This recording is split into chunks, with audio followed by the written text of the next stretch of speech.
Hello my dear students, कैसे हैं आप सभी लोग। लास्ट क्लास में हम लोगों ने इकोनॉमिक्स से शुरू किया था। इकोनॉमिक्स 12th क्लास की मैक्रो इकोनॉमिक्स का चैप्टर नेशनल इनकम, जो कि मैंने पहले बताया पिछली वीडियो में ही कि बहुत ज्यादा इंपॉर्टेंट है। और मैं उम्मीद करता हूं कि आप लोगों ने उस चैप्टर को अच्छे से देखा होगा, उसके बारे में अच्छा सा पढ़ा होगा। मैंने इसकी पीडीएफ ग्रुप पे सेंड कर दी है, आप वहां से एक बार देख लीजिएगा, क्योंकि मैंने जो है नोट्स बनाए हैं। मैं सारी पीडीएफ तो नहीं दे पाऊंगा, लेकिन क्या है कि आप लोग जो मेरे मेरिट के आसपास हैं वो मुझसे कांटेक्ट कर लें, या फिर जो वैसे फर्दर हैं मुझसे मैं इंडिविजुअल व्हाट्सएप मैसेज करके भेजें आप। क्योंकि ये जो पीडीएफ है, ये मान लीजिए मेरी सारी मेहनत है। मैंने बहुत मेहनत की है इस पीडीएफ को बनाने में। ये मान लो मैंने कई सारी बुक्स को और कंसोलिडेट करके अपनी खुद की नॉलेज उसमें डाल के अपनी खुद की लैंग्वेज को इम्प्लीमेंट करके तब पीडीएफ तैयार किया है। तो मैं समझता हूं आप मेरी बात समझ पाओगे। चलिए शुरू करते हैं आज की क्लास। पिछली वीडियो में जो भी आपको प्रॉब्लम रही थी, आपने ग्रुप में कुछ ने डिस्कस की थी वैसे मुझसे इंडिविजुअली कॉल करके, लेकिन जिन्होंने नहीं की अभी तक या फिर जिन्होंने तक वीडियो नहीं ली है, तो अभी तक आप वीडियो देख लें और उसके बाद मुझसे अभी भी आप डिस्कस कर सकते हैं, क्योंकि पिछली वीडियो में मैंने कोई खास डिस्कशन नहीं किया था, लेकिन आज हम डिस्कस करने वाले हैं। लास्ट वीडियो मैंने आपको बताया था कि मैंने नेशनल इनकम को 3 चैप्टर्स में बांटा हुआ है, बेसिक कंसेप्ट्स में, रिलेटेड एग्रीगेट्स में और मेजरमेंट में। पहले बेसिक कंसेप्ट में नेशनल इनकम की कुछ बेसिक चीजें, कुछ पॉइंट्स कि नेशनल इनकम के अंदर क्या क्या टर्म्स यूज होने वाली हैं, उन सभी के बारे में डिस्कशन होगा। रिलेटेड एग्रीगेट में क्या होता है कि हम सभी टर्म्स को जोड़ जाड़ कर एक इनकम तक पहुंचेंगे, पर वो नेशनल इनकम नहीं होगी। अगर आप उस तक पहुंचते हैं तो आप कैसे नेशनल इनकम तक पहुंचेंगे, ये वो चीज उसमें बताई जाती है रिलेटेड एग्रीगेट में। जब चैप्टर पढ़ेंगे आपको वो समझ में आएगा। तीसरा होता है हमारा नेशनल इनकम का मेजरमेंट, वो है हमारा मेन चैप्टर जिसमें से हमें सब कुछ पढ़ना है। लेकिन अगर मैं आपको अचानक तीसरा चैप्टर, मैंने पिछली क्लास में ही बताया, अगर अचानक तीसरा चैप्टर आपको पढ़ा दूं तो आपको कुछ समझ नहीं आएगा। इसलिए आपको पहले और दूसरे चैप्टर की क्लास देखनी जरूरी है। ठीक है जी। ये जितने पार्ट्स में ही बने, देखो 20 या 25 मिनट की वीडियो बनाता हूं मैं, इससे ऊपर नहीं बनाता वरना बच्चे बोर हो जाएंगे। थियोरिटिकल क्लास वैसे ही है ये, तो इस वजह से मैं, वरना फेस टू फेस पढ़ते तो हम इसको जल्दी कवर कर लेते, पर कोई प्रॉब्लम नहीं है। हम 20-20 मिनट की, 25-25 मिनट की वीडियो में थोड़ा थोड़ा लॉकडाउन में पढ़ लेंगे, लेकिन कम से कम हमारी स्टडीज तो बरकरार रहेंगी। चलिए तो शुरू करते हैं आज के पहले चैप्टर से, जिसका नाम है बेसिक कंसेप्ट, जो कि मैंने रखा है। ऐसा कोई कंसेप्ट मतलब आप एनसीईआरटी या कहीं भी देखेंगे आपको नहीं मिलेगा। बेसिक कंसेप्ट नाम मैंने ही रखा है। कुछ बेसिक चीजें हैं, जैसे कि मैंने आपको बताया था 11th क्लास में, जो मुझसे पढ़े हुए हैं अकाउंटेंसी, उनको पता होगा कि गुड्स के बारे में डिस्कशन वहीं हो गया था। मैंने आपको वहां बताया था कि गुड्स का मतलब क्या होता है। गुड्स का मतलब होता है माल। माल मतलब भैया वो माल, उल्टा सीधे माल की बात नहीं कर रहा मैं, सीधे से एक माल की बात कर रहा हूं कि जिससे आप व्यापार कर रहे हो, आप बिजनेस कर रहे हो, उसको हम माल बोलते हैं। गुड के पीछे एस लगाते ही वो माल बन गया, गुड्स तैयार हो गया। ठीक है जी। तो यहां पर जो हम नेशनल इनकम की बात कर रहे हैं, तो बेटा एक बात बताओ, नेशनल मतलब इंडिया की इनकम कैसे होगी? होगी तो माल से ही। आप कौन कौन से माल मार्केट में बेच रहे हैं, परचेज कर रहे हैं, कौन कौन से माल आप मार्केट में देख रहे हैं, आपको इनकी नॉलेज होनी जरूरी है, तभी तो उनकी इनकम निकाल पाओगे। तो आज की इस वीडियो में हम लोगों ने इसी चीज के बारे में डिस्कशन किया है। तो क्या है हमारे गुड्स में, मैंने जो लिखा है बेटा, मैंने नोट्स से ही लिखा है, जो मेरे खुद के नोट्स हैं। आप पीडीएफ में देखेंगे तो आपको एज इट इज ही मिलने वाला है। तो क्या है गुड्स में, क्या है हमारे पास 4 प्रकार के गुड्स होते हैं। पहला कंजम्पशन, या इसे कंज्यूमर गुड्स भी बोलते हैं, कंज्यूमर गुड या कंजम्पशन गुड। दूसरे होते हैं कैपिटल गुड्स, तीसरे होते हैं इंटरमीडिएट गुड्स, और चौथा है फाइनल गुड्स। बेटा इंटरमीडिएट गुड्स और फाइनल गुड्स से तो आप समझ रहे हो बिल्कुल फाइनल गुड्स हैं ये, लेकिन इसके बारे में कुछ डिस्कशंस हैं, वो मैं आपको बताऊंगा। इंटरमीडिएट गुड्स के बारे में मुझे एक्सप्लेन करना जरूरी है, पर कैपिटल और कंजम्पशन गुड्स जो है वो यहीं पर अभी एक्सप्लेन किया जाना चाहिए। चलिए, तो कंजम्पशन गुड्स या कंज्यूमर गुड्स, बेटा कंज्यूमर कौन होते हैं? कंज्यूमर वो लोग होते हैं जो अब चीज खरीदते हैं खुद के कंजम्पशन के लिए। एक क्वेश्चन यहां मेरा आता है आपके सामने, what is the difference between customer and consumer? बहुत सारे बच्चे बोलते हैं कि there is no difference between customer and consumer, पर यह बात बहुत गलत कहते हैं। जब मैं पोस्ट ग्रेजुएशन कर रहा था तो उस टाइम पर वाइवा हुआ था, तो वहां पर मेरे ही एक फ्रेंड ने वाइवा हुआ था प्रैक्टिकल, तो वहां पर साथ ही खड़ा था, पूछ लिया उससे कि वो मार्केटिंग फील्ड से था कि what is the difference between customer and consumer, और उसने आंसर ये किया there is no difference between customer and consumer, और उसको वहां से एलिमिनेट कर दिया था। और वहीं पर मैं था, बेसिकली मैं फाइनेंस बैकग्राउंड से हूं, मैं फाइनेंस ही अच्छा लगता है, लेकिन सीए फील्ड की में होने की वजह से मुझे इन सभी फील्ड्स की नॉलेज है, चाहे मैं मार्केटिंग की बात करूं, चाहे एचआर की बात करूं, चाहे फाइनेंस की बात करूं, चाहे अकाउंटिंग की बात करूं, ये सब कुछ मेरे सीए में आता है। चाहे आप कॉस्टिंग की बातें कुछ भी बात करें, आप सीए के अंदर सब कुछ आता है, बहुत बड़ा कंसेप्ट है सीए। तो जो होता है इसके अंदर कंज्यूमर और कस्टमर के अंदर, जो मैंने आपसे अभी पूछा क्वेश्चन, ज्यादातर बच्चे यही बोलेंगे कि इसमें कोई अंतर नहीं होता, पर बेटा अंतर बहुत बड़ा होता है। क्या अंतर होता है? ज्यादा बड़ा नहीं, लेकिन इसीलिए कंफ्यूजन रहती है, ज्यादा बड़ा अंतर तो नहीं, खैर ये मैंने गलत बोला, खैर कि ज्यादा बहुत बड़ा अंतर होता है। मैं कह दूं आपसे, who is customer and who is, मैं इस कंसेप्ट से बिल्कुल अलग हट के बात कर रहा हूं, एंड हु इज कंज्यूमर। बेटा कंज्यूमर वो जो गुड्स परचेज करता है फॉर सेल्फ कंजम्पशन, जो माल खरीदता है सेल्फ कंजम्पशन के लिए, जो माल खरीदता है सेल्फ कंजम्पशन के लिए, खुद खाने के लिए। मान लो मैं शॉप पे गया और मुझे क्या आज ब्रेड खाने का मन है कि यार चलो यार सैंडविच बनवाते हैं घर में, मैं गया शॉपकीपर पे और उससे ब्रेड परचेज करके ले आया। अब वो ब्रेड जो मैं परचेज करके लाया हूं, किस लिए लाया? क्योंकि मुझे खुद खाना था, मैंने ब्रेड लिया और खा लिया। मैंने क्या किया? मैं अब कंज्यूमर हूं। क्या हूं मैं? कंज्यूमर, क्योंकि मैंने परचेज किया फॉर सेल्फ कंजम्पशन, खुद के खाने के लिए। लेकिन जो शॉपकीपर है उसकी कोई फैक्ट्री तो है नहीं, वो कहां से लाया होगा? वो तो होलसेलर से खरीद के लाया होगा। होलसेलर कहां से लाया होगा जी? होलसेलर रिटेल, वहां से आपके जो प्रोड्यूसर है आपका, जिसने माल बनाया है, उसके पास से लेकर आया होगा, फैक्ट्री जो भी इसकी हो ब्रेड की। तो क्या वो कंज्यूमर है? वो कंज्यूमर नहीं है, वो कस्टमर है। मैं अब यहां पर इसको आपको इस तरीके से समझाने का प्रयास करता हूं। उसी ब्रेड के एग्जांपल को ले लेते हैं, चलो ज्यादा लंबे चौड़ा एग्जांपल क्या लेंगे। मैंने कहा था ब्रेड जो है मार्केट में आता है, ए लिमिटेड एक कंपनी है जो ब्रेड सप्लाई करती है। ये कौन है? प्रोड्यूसर या मैन्युफैक्चरर, कुछ भी बोल दो इसको, जिसने ब्रेड बनाया। ए लिमिटेड ने बी को बेचा, मिस्टर बी को। मिस्टर बी कौन है? ये होलसेलर है जी, बिल्कुल होलसेलर है। मिस्टर बी ने किसको बेचा? मिस्टर सी को बेचा। मिस्टर सी कौन है? ये रिटेलर है, शॉपकीपर जो है। और इसने किसको बेचा? इसने बेचा शुभम को, मतलब मुझे बेचने आया, किसी और को नहीं बेचा। चलिए मुझे बेचा, तो अब ये ए लिमिटेड का ये कौन है जी? ये कस्टमर बना, क्योंकि ये जो परचेज करके लाया ये कंजम्पशन के लिए नहीं लाया, ये लाया फर्दर सेल के लिए। ये खरीदेगा इससे और आगे बेच देगा। यही हाल इसका हुआ, ये खुद के कंजम्पशन के लिए नहीं लाया है, बल्कि ये किसके लिए लाया है? फर्दर सेल के लिए। तो ये कस्टमर हो गया। लेकिन मैं बात करूं कंज्यूमर, सॉरी शुभम, जो मतलब मैंने परचेज किया है, तो इसमें मैं कौन हुआ? मैं हुआ कंज्यूमर, क्योंकि मैंने जो परचेज किया, मैंने फर्दर सेल के लिए परचेज नहीं किया। मैंने किस चीज के लिए परचेज किया है? मैंने खुद के कंजम्पशन के लिए परचेज किया। बात समझ में आ रही है?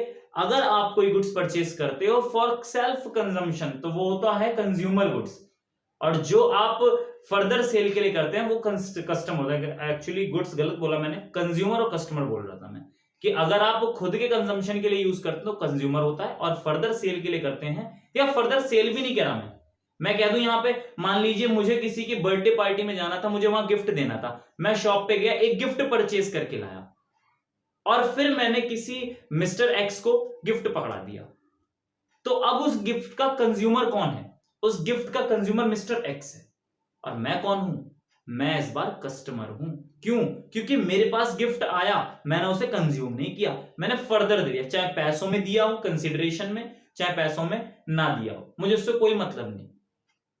ये हालांकि ये चीज थोड़ी बड़े लेवल की हो जाती है, मार्केटिंग फील्ड की ज्यादा है ये, लेकिन आपको ये पता होना जरूरी है। आपसे कभी भी कोई बच्चा पूछ ले या कोई टीचर ही आपसे पूछ ले कि आपका कस्टमर और कंज्यूमर में अंतर क्या है, जो कि बीएसटी में ज्यादातर होता है, तो आपको इसके बारे में नॉलेज होनी जरूरी है। ये ना कहे कि जी शुभम यादव का स्टूडेंट है उसको यही नहीं पता।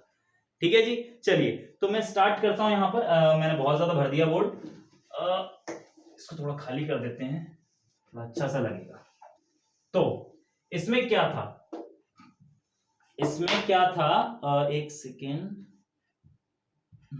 गुड्स में हमारे पास एक कंज्यूमर गुड्स या कंजम्पशन गुड्स, मतलब ये वो गुड्स हैं जो कंजम्पशन के लिए लिए गए हैं, जो कंजम्पशन के लिए लिए गए हैं, फर्दर सेल के लिए नहीं, कंजम्पशन के लिए लिए गए हैं।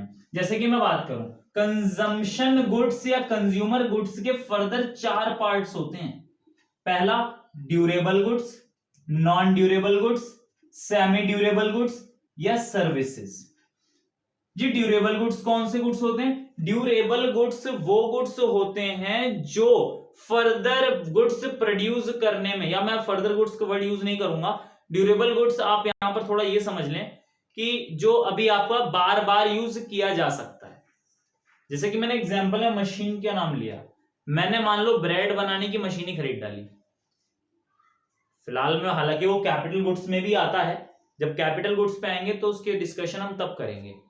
मैं मशीन की बात करूं कि मैंने कोई मशीनरी परचेज की है, और वो क्यों परचेज की है? ताकि मैं उसे बार बार बार बार बार बार यूज करूं।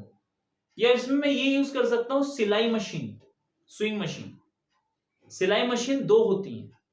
ये एग्जांपल मैंने अपने नोट्स में लिया है, प्रॉपर लिया है मैंने, जो मेरा अपना प्रैक्टिकल एग्जांपल है ये, कि ये आपको किसी बुक वगैरह में नहीं मिलने वाला है, आपको वैसे मिलेगा। जो मेरे नोट्स है केवल उसमें दिखने वाला है। स्विंग मशीन की बात कर रहा, सिलाई मशीन की, वो 2 प्रकार की होती हैं। एक जो टेलर के यहां होती है, और एक जो घर में होती है। जो टेलर के यहां होती है वो कैपिटल गुड्स में आती है, वो बाद में डिस्कस करेंगे जब कैपिटल गुड्स के बारे में बात करेंगे। फिलहाल मैं बात कर रहा हूं उस मशीन की, उस सिलाई मशीन जो आपके घर में है। आपके घर में सिलाई मशीन है, क्या आप एक बार कपड़ा सिल के दोबारा नहीं सिल पाते? नहीं सर, हम तो बार बार सिलते हैं उसके ऊपर।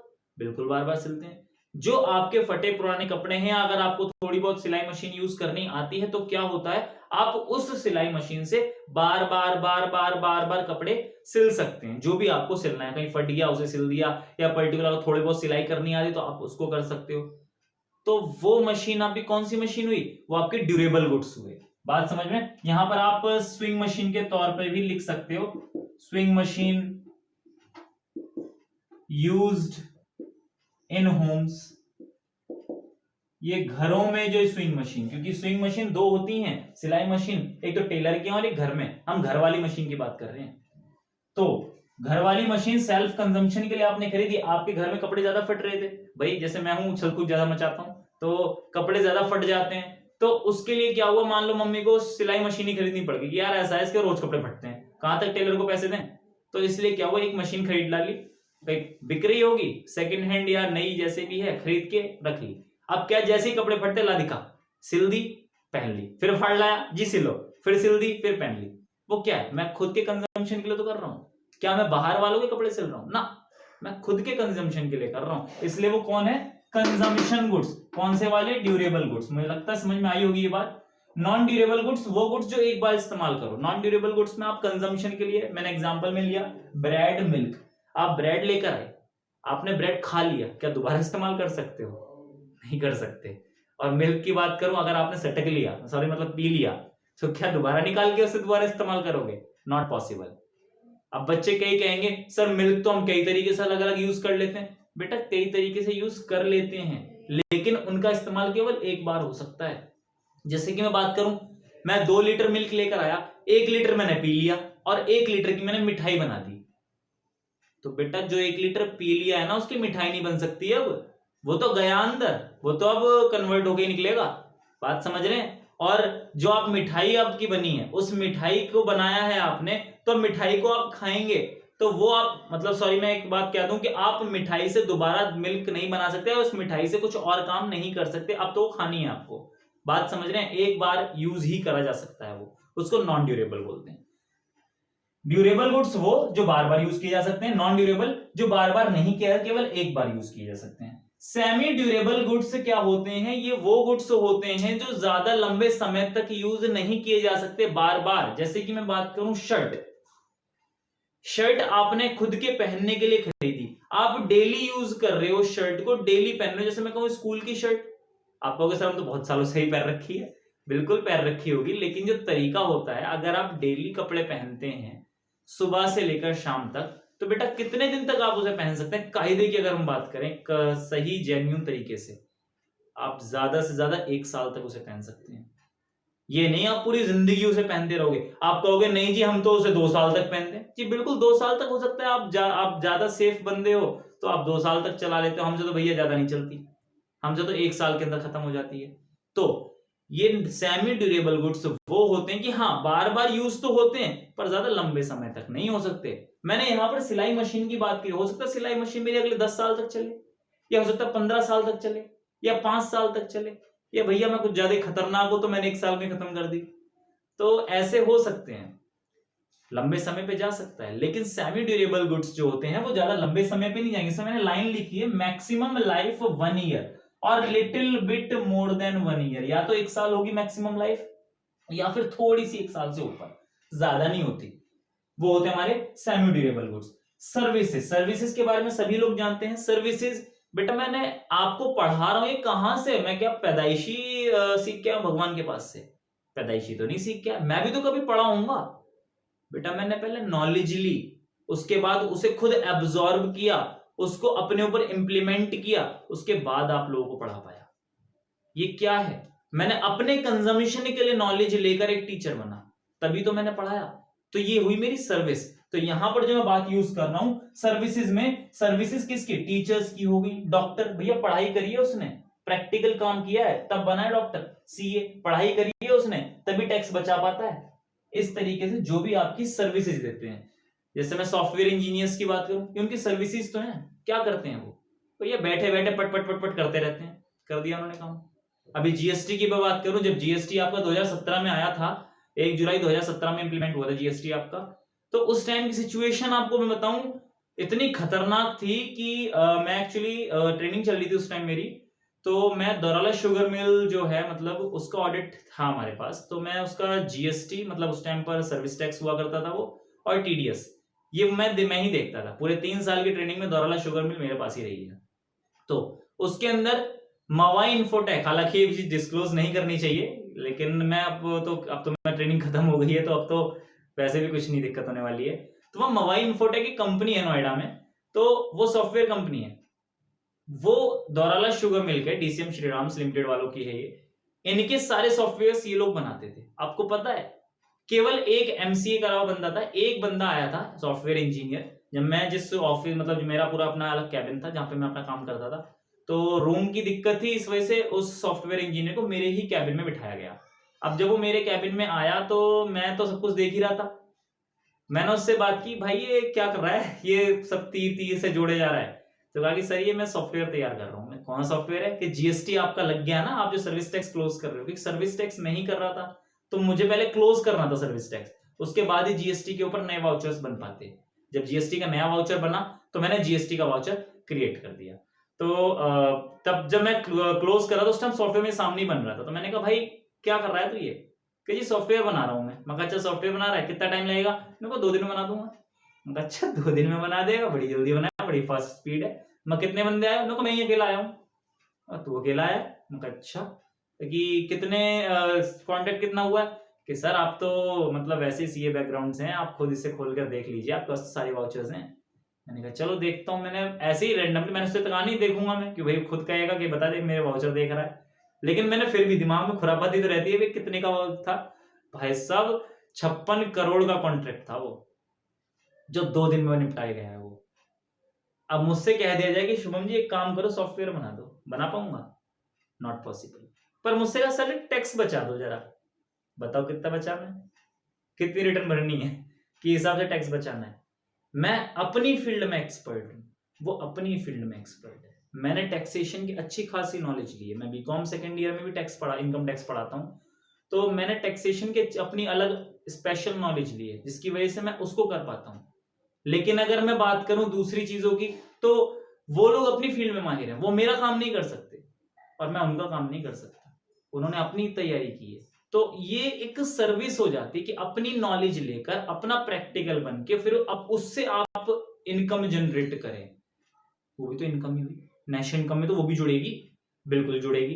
तो यहां पर यही बात की जाए सर्विसेज के बारे में कि सर्विसेज में कौन सी सर्विस है, टीचर, डॉक्टर, सीए वगैरह वगैरह ये सब आते हैं। तो हमने क्या पढ़ा, हमने पढ़ा कि गुड्स के हमारे कितने पार्ट्स हैं, हमारे गुड्स के 4 पार्ट्स हैं। कौन कौन से, कंजम्पशन या फिर consumer goods, capital goods, intermediate goods और फाइनल गुड्स। इन तीनों के बारे में हम अगली क्लास में पढ़ेंगे, लेकिन फिलहाल इन चारों के बारे में हमने पढ़ा कि क्या है हमारा कंजम्पशन और कंज्यूमर गुड्स। इसमें हमारे फर्दर 4 पार्ट्स डिवाइड होते हैं, durable goods, non durable, semi durable, services.